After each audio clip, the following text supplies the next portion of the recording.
Many of life's failures are people who didn't realize how close they were to success when they gave up. Thomas Edison, the man who never gave up. Let's jump into, that's one reason he was so successful, these charts.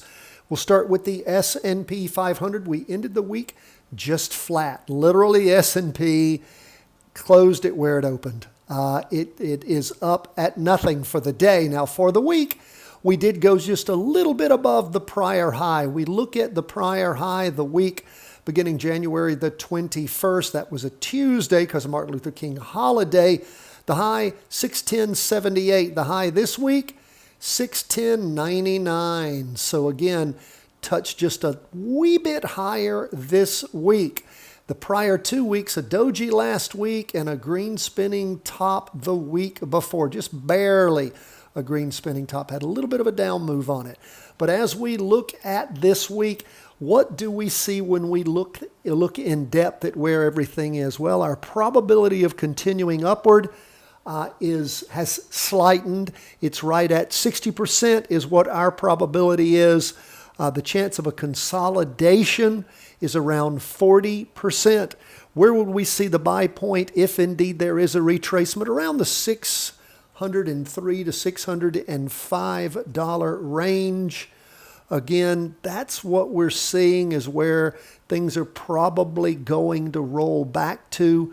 We do see bullish resistance at around the 610.75 to the 613 mark and support around the $593.23 mark. So we're looking for probably a short-term retracement. And if indeed that does occur and we see things pull back to around the 603, 605 mark, that's our buy-in point to then ride things back up. But right now, sort of stalling at that prior top. We can see where things popped up in the morning and then just sort of leveled off there in the afternoon. If we push through that, then of course all bets are off. But that has been a ceiling now 3 times. You can see 3 weeks where that has been a ceiling right there around that 610.89.99 mark right there. Why don't we just say 611?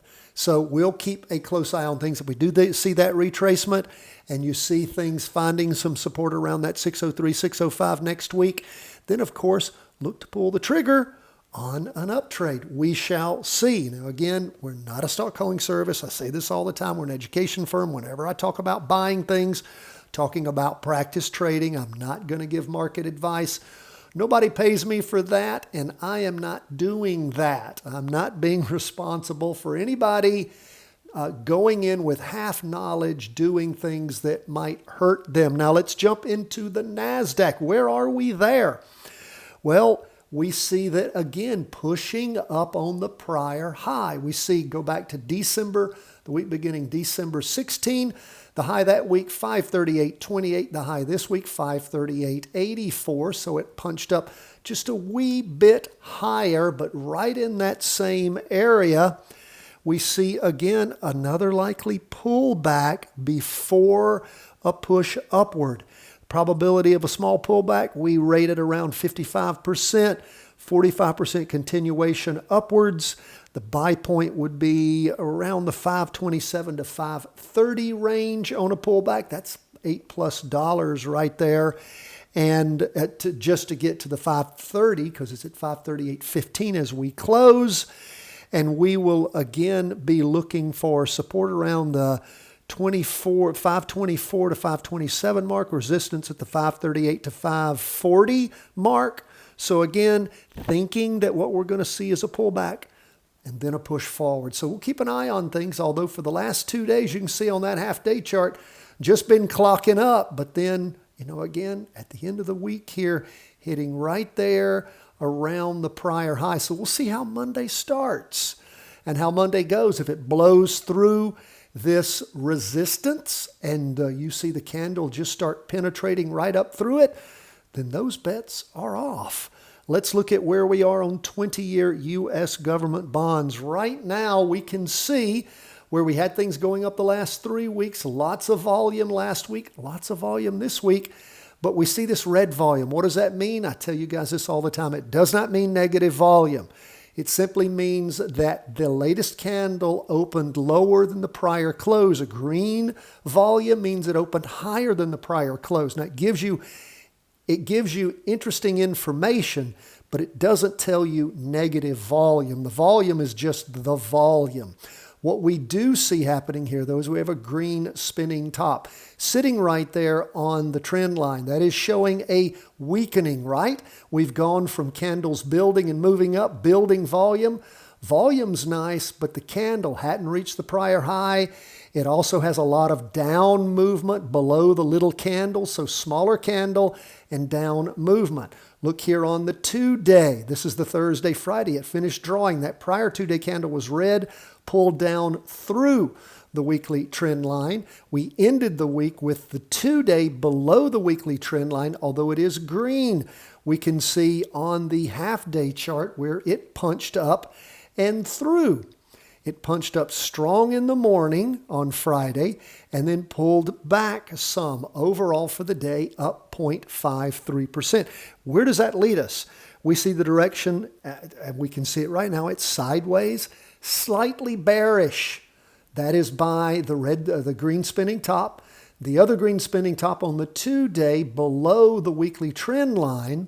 And again, the pullback in the afternoon. So where does that lead us? Well, at about we predict about a 55% chance of a small pullback, 60% chance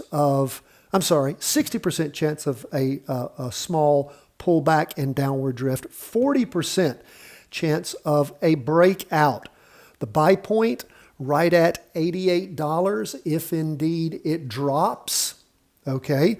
The sell point, about $90 to $91 for a quick exit if indeed things pull back and head down. So what we're basically looking for is, again, a sideways slide, slightly bearish, pulls back, may give you a buy-in point. Want to watch and see if we're getting signs for a continued up movement or if things are just going totally bearish on us. So be careful on bonds, particularly with the way that this week ended, for a continued up movement or for jumping into an up movement. What about gold?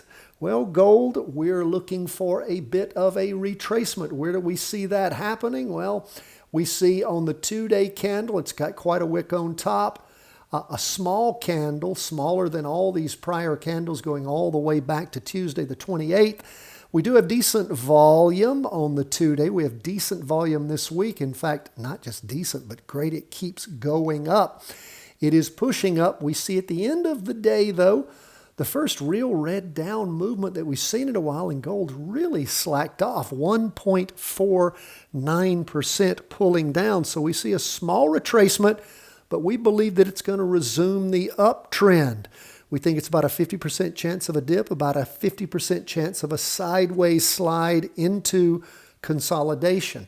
What does that mean for us? Well, we see things dip, pull back, get down to around the $260.26 to $262 mark. So we're between about $260, $262. Gold pulls back to then and then starts looking like it is settling off and getting ready to move back up. As long as the 2-day is looking decent, the weekly is looking decent, as we get into the course of this next week, I would be looking to buy and ride that higher. Thinking a range of movement between about $4 and $6. And of course, we would love to see that reset itself clearly and then start moving back up. That's what we're hoping for with gold, but gold did blow off some substantial steam today, down 1.5%. Lastly, we will take a look at Bitcoin. On Bitcoin, we're looking at a direction of sideways to slightly bearish. What does that mean for us? Well, about a 55% chance of a slight pullback, 45% of a sideways slide. Now, as we end the week, we can see the low last week was $26.74. This week, $26.71. So just a smidgen lower with a smaller down candle. Again, got some weight of downward movement in there. Of course, we had the interim high back on the 21st of January. Then we had a green, almost doji, larger movement to the top, less movement to the bottom, and then that red down candle did have a little wick on top. I guess you could technically call it a spinning top. And then this week, just a red down candle with a wick on the bottom. You can see where things have moved down on the 2-day chart, but over the last 6 days, very weak volume. Again, as we look at where things are today, average volume in the morning and afternoon, as again, Bitcoin moved up 1.15%.